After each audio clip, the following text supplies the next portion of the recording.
السلام علیکم ورحمۃ اللہ وبرکاتہ۔ شعبان المعظم کی یہاں آج 20 تاریخ ہے سن 1445 اور مارچ کی پہلی تاریخ ہے سن 2024۔ رمضان کی آمد ہے 10 دن کے بعد۔ خطبے کا خلاصہ یہ ہے کہ سلف 6 مہینے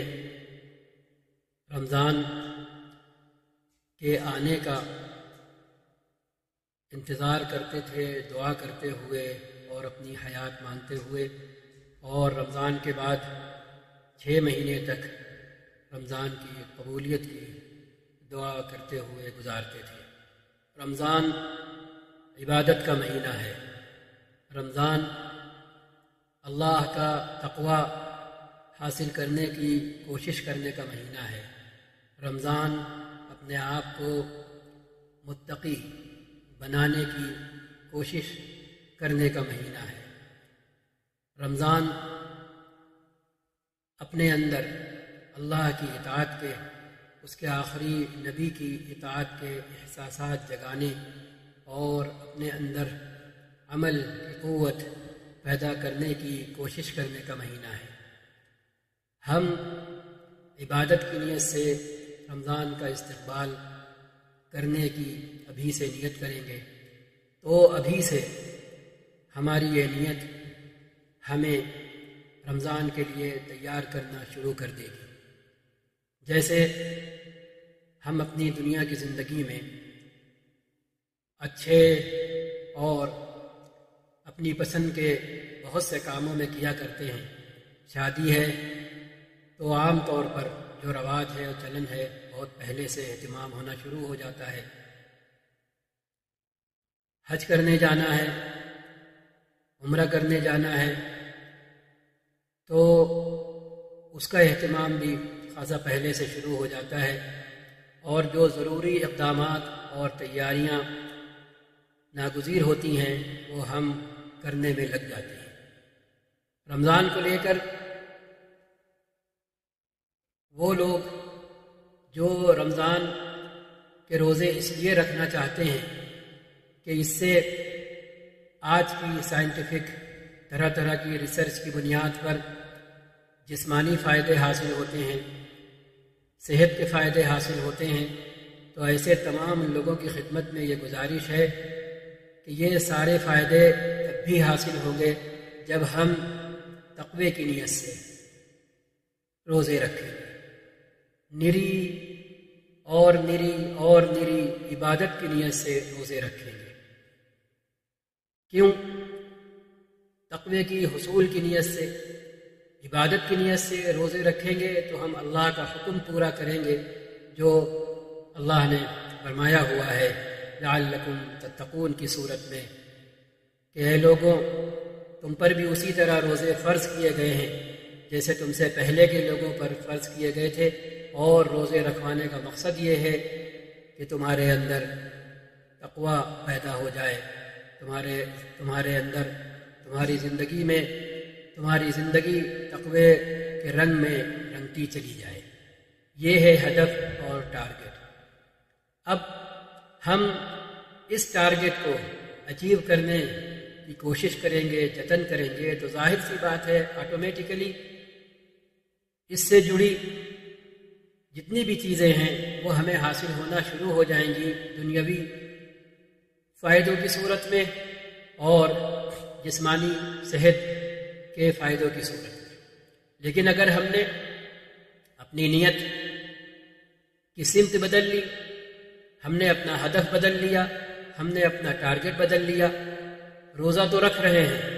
لیکن جسمانی صحت کے حصول کے لیے، تو ظاہر بات ہے ہماری نیت تقوی کے حصول کی نہیں ہوگی، ہماری نیت عبادت کرنے کی نہیں ہوگی، ہماری نیت دنیاوی منفعات کے حصول کی ہوگی، تو ہمیں وہی ملے گا، کیونکہ یہ بھی نبی کا فرمان ہے انما الاعمال بالنیات۔ بخاری شریف کی روایت ہے، بڑی مشہور روایت ہے، بخاری شریف شروع ہی ہو رہی ہے اسی سے، انما الاعمال بالنیات وانما لکل امرئ ما نوی۔ کاموں کے نتائج کا دار و مدار نیتوں پر ہے۔ کام کر کے اس کا نتیجہ انسان کو اس کی نیت کے مطابق ملے گا، یعنی اس کا اثر اس کی نیت کے مطابق اس پر پڑے گا، جیسی نیت ہوگی ویسا اثر اس پر پڑے گا، ویسا نتیجہ اسے ملے گا۔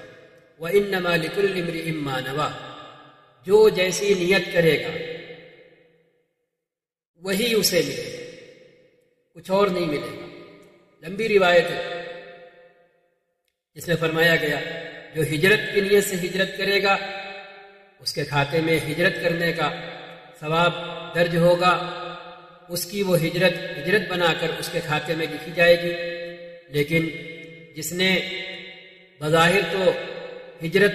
کا روپ اپنایا ہوگا، دھارن کیا ہوگا، اختیار کیا ہوگا، لیکن نیت ہوگی کسی دنیاوی فائدے کے حصول کی، بھلے وہ جائز ہو، بھلے وہ کتنا ہی ضروری ہو، لیکن چونکہ نیت ہوگی ہجرت کے روپ میں دنیاوی منفعت، دنیا فائدہ حاصل کرنے کی، تو اسے وہ ہجرت کر کے بھی ہجرت کا اجر و ثواب نہیں ملے گا، اور وہ اللہ کی نگاہ میں مہاجر نہیں ہوگا، اور خود اس کے نامہ اعمال میں بھی اس کی حیثیت مہاجر کی نہیں لکھی جائے گی۔ یہ ہے فرق۔ یہ بات ہم نے اس لیے عرض کی کیونکہ عام طور پر رمضان آنے سے پہلے اور رمضان کے دوران اخبارات، مختلف کلپس بھری ہوتی ہیں اس بات سے روزہ رکھیں تو یہ والی صحت مل جائے گی، روزہ رکھیں تو وہ والی صحت مل جائے گی۔ ارے بابا، یہ سب تو ملے گا ہی اگر روزہ رکھیں۔ ایک آدمی روزہ رکھے اور روزہ رکھنے کے تقاضے پورے کرے تو یہ سب تو مل کر رہے گا ہی، لیکن اصل سوال جس سے شیطان ہمیں ہٹا دیتا ہے، ہمارا قبلہ بدل دیتا ہے، وہ یہ ہے کہ ہم روزہ کیوں رکھیں، ہم روزہ رکھیں کیوں؟ ہاں، کب ہم روزہ رکھیں گے تو ہمارا روزہ رکھنا عبادت بنے گا، اور کب ہم روزہ رکھیں گے تو روزہ رکھنے کے باوجود ہمارا روزہ رکھنا عبادت نہیں بنے گا۔ وہ یہی فرق ہے۔ اللہ نے جس چیز کو ہدف بنانے کو کہا ہے، ٹارگٹ بنانے کو کہا ہے، جس ٹارگٹ کو اچیو کرنے کو کہا ہے، حاصل کرنے کو کہا ہے، اگر ہم وہ کرنا شروع کریں گے تو باقی سارے فائدے تو ہمیں آٹومیٹیکلی حاصل ہوں گے ہی۔ یہ بات ہمیں سمجھنا ہے، یہ بات ہمیں اپنے دل و دماغ میں بٹھانا ہے، خاص کر ان لوگوں کو یہ بات اپنے دل و دماغ میں بٹھانا ہے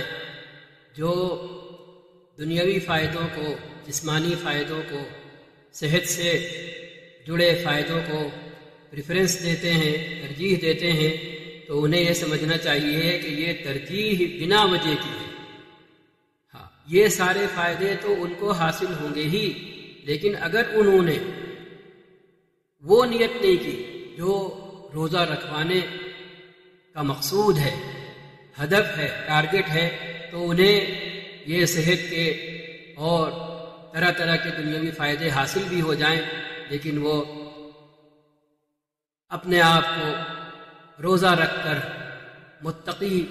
بننے کی کوشش کرنے والوں میں شمار نہیں کر پائیں گے، کیونکہ ان کی نیت یہ نہیں ہوگی کہ وہ روزہ رکھ کر متقی بننے کی کوشش کرنے والے بنے۔ اللہ انہیں تقوی سے مالا مال کرے اگر ایسا ہے۔ اگر سر فہرست یہ نیت ہے کہ روزہ ہم اس لیے رکھ رہے ہیں کہ اللہ ہمیں تقوی سے نہال کرے، مالا مال کرے، تقوی ہمارے اندر پیدا کرے، اور اس کے ساتھ آدمی نیت کر رہا ہے، تو نیت کرے یا نہ کرے اسے وہ ساری چیزیں تو روزہ رکھ کر حاصل ہوں گی ہی، لیکن چونکہ اس نے تقوی کی نیت کی ہوگی اس لیے اس کا روزہ رکھنا عبادت بنے گا، اس کا روزہ رکھنا طاعت بنے گا، اطاعت بنے گا، اور روزہ رکھ کر اس کو وہ دولت بہرحال ملے گی جو دولت دینے کے لیے رمضان آیا کرتا ہے۔ امام نے ابن رجب حنبلی رحمۃ اللہ علیہ تعالیٰ کا ذکر کیا اور انہی کے حوالے سے اور باتیں بھی پیش کی کہ سلف روزہ رکھ کر 6 مہینے تک روزے کی قبولیت کی، رمضان میں جو عبادتیں انہوں نے کی اس کی قبولیت کی دعا کرتے رہتے تھے، اور پھر اگلے 6 مہینے رمضان کا انتظار کرتے تھے اور اپنی حیات کی درازی کی اللہ سے دعا کرتے تھے کہ اللہم بلغنا رمضان بصحت و عافیہ، کہ اللہ ہمیں صحت اور عافیت کے ساتھ، امن و امان کے ساتھ، خیر و سلامتی کے ساتھ رمضان نصیب فرما، رمضان تک پہنچا اور پھر رمضان ہماری آپ بیتی بنا۔ رمضان عبادتوں کا مہینہ ہے، طرح طرح کی عبادتوں کا۔ دن گزرے روزے کی حالت میں، لیکن ساتھ میں دوسری جو عبادتیں ہیں وہ کرتے ہوئے، رات گزرے اللہ کی عبادت، رات گزرے اللہ کے آگے کھڑے ہونے کی صورت میں، قیام کی صورت میں، تراویح کی شکل میں، اور پھر تہجد کی صورت میں، قرآن کی تلاوت کی صورت میں، دعاؤں کی صورت میں، اللہ کے آگے تڑپنے، مچلنے، بھلکنے کی صورت میں، اس سے اپنی بگڑی بنانے کی صورت میں، بگڑی بنانے کی التجا کی صورت میں، اس طرح گزرے۔ امام نے کہا آج یہاں کے حالات کے تحت کہ آج دن ہمارا سوتے ہوئے گزرتا ہے، روزے کی جو کلفت ہوتی ہے بھوک سہنے کی صورت میں اسے مٹانے کے لیے آرام کر کے گزرتا ہے، سوتے ہوئے گزرتا ہے، راتیں ہماری بازاروں میں گزرتی ہیں، محفلوں میں گزرتی ہیں، ٹیلی ویژن کے سامنے گزرتی ہیں، طرح طرح کے سیریل دیکھتے ہوئے۔ تو شیطان نے رمضان سے ہمیں محروم کرنے کے لیے، رمضان کی اس دولت سے محروم کرنے کے لیے جو وہ دینے کے لیے آتا ہے، یعنی تقویٰ، اس سے محروم کرنے کے لیے اس نے طرح طرح کی شکلوں میں الجھانے کا سامان کر رکھا ہوتا ہے۔ خریداری ایسے ہوتی ہے، امام کے الفاظ میں، خریداری ایسے ہوتی ہے جیسے بہت بڑی جنگ ہونے والی ہے، لہذا سارا سامان خرید کر ابھی رکھ لو۔ جی ہاں، لوگ ایسا سامان بھر بھر کے لاتے ہیں کہ لگتا ہے کہ بس پورے مہینے انہیں کھانا ہے اور اس کے سوا اور کوئی کام نہیں کرنا ہے۔ رمضان کا مہینہ صبر کا مہینہ ہے، دل جوئی کا مہینہ ہے، دوسروں کا دکھ درد محسوس کرنے کا مہینہ ہے اور دکھ درد بانٹنے کا مہینہ ہے، اللہ کو راضی کرنے کا مہینہ ہے۔ ایک حدیث میں اللہ کے رسول صلی اللہ علیہ وسلم نے فرمایا ہے، جو روزہ رکھ کر جھوٹ بولنا اور جھوٹے کام کرنا نہ چھوڑے تو اللہ تعالیٰ کو اس کے بھوکے پیاسے رہنے کی کوئی ضرورت نہیں ہے، یعنی اس کے روزے کی اسے کوئی ضرورت نہیں ہے۔ اب جھوٹ بولنے سے تو بہت سے لوگ رکے رہتے ہیں، لیکن جھوٹ کرنے سے، خلاف حقیقت کام کرنے سے اتنے لوگ رکے رہتے ہیں کہ خود آدمی چیک کر لے، وہ سارے کام جو تقوی کی دولت سے محروم کرتے ہوں، اس سے دور کرتے ہوں، غافل کرتے ہوں، بیگانہ بناتے ہوں، وہ سارے کام اس میں آ جاتے ہیں، اس بات میں آ جاتے ہیں کہ آدمی جھوٹ تو نہیں بول رہا ہوتا ہے لیکن جھوٹ وہ کر ضرور رہا ہوتا ہے۔ جب اللہ نے کہا کہ اپنے آپ کو اس ایک مہینے میں ہم میں مشغول کر لو، طرح طرح کی عبادت کر کے، تاکہ ہم تمہیں بقیہ آئندہ 11 مہینوں کے لیے بالکل تمہیں تنومند کر دیں روحانی سطح پر، تمہیں صحت مند کر دیں ایمانی سطح پر، لیکن ہم ایمان کی فکر کرنے کے بجائے، اپنے آپ کو روحانی سطح پر توانا کرنے کے بجائے، تندرست کرنے کے بجائے، اگر ہم ان کاموں میں لگیں جو بہرحال تقوی کے منافی ہیں، تو یہ سارے کام اسی میں آئیں گے کہ جھوٹ کرنا، وہ کرنا جس سے روکا گیا، وہ کرنا جو اصل کے خلاف ہے، حقیقت کے خلاف ہے۔ اسی لیے حدیث میں آپ صلی اللہ علیہ وسلم نے فرمایا من لم يدع قول الزور والعمل به، جو جھوٹی بات کہنا اور والعمل به، اور اس جھوٹی بات پر عمل کرنا، تو اب ہم خود ہی اپنے جج بنیں گے، ہم خود ہی منصف ہوں گے، اور ہم خود ہی اپنے بارے میں فیصلہ کرنے کی طاقت رکھتے ہوں گے کہ کون سے کام تقوی کے منافی ہیں۔ اگر ہم یہ سمجھیں گے ہم یہ پرکھیں گے، ہم یہ جانچیں گے، ہم اس کی تفتیش کریں گے، چھانیں گے، تو ہم اس سے بچنے والے بھی بنیں گے، ورنہ ہم طرح طرح کی شکلوں میں، طرح طرح کی محفلوں میں، بازاروں میں، دوستوں کے ہجوم میں دکھائی دیں گے۔ خود ہی فیصلہ کریں۔ اتنی جانکاری تو سب کے پاس ہے۔ جب قرآن صاف کہتا ہے یا ایھا الذین آمنوا کتب علیکم الصیام کما کتب علی الذین من قبلکم لعلکم تتقون، تاکہ تم تقوی اختیار کرنے والے بنو، تاکہ تم پرہیزگاری حاصل کرنے والے بنو، تاکہ تم اللہ کی باتوں کا، تاکہ تم اللہ کا خیال کر کے زندگی گزارنے والے بنو۔ تو یہ کیفیت کب پیدا ہوگی؟ یہ تب پیدا ہوگی جب ہم رمضان میں کم سے کم ایسی تمام باتوں سے اور ایسے تمام کاموں سے اپنے آپ کو دور کریں گے جو ہمیں تقوی حاصل کرنے کی کوشش سے غافل کرتے ہوں اور روکتے ہوں۔ یہی آج کا پیغام تھا۔ اللہ تعالی ہم کو بھی ابھی سے رمضان کی تیاری کرنے والا بنائے، کیونکہ سلف آپ صلی اللہ علیہ وسلم کی نقل کرتے ہوئے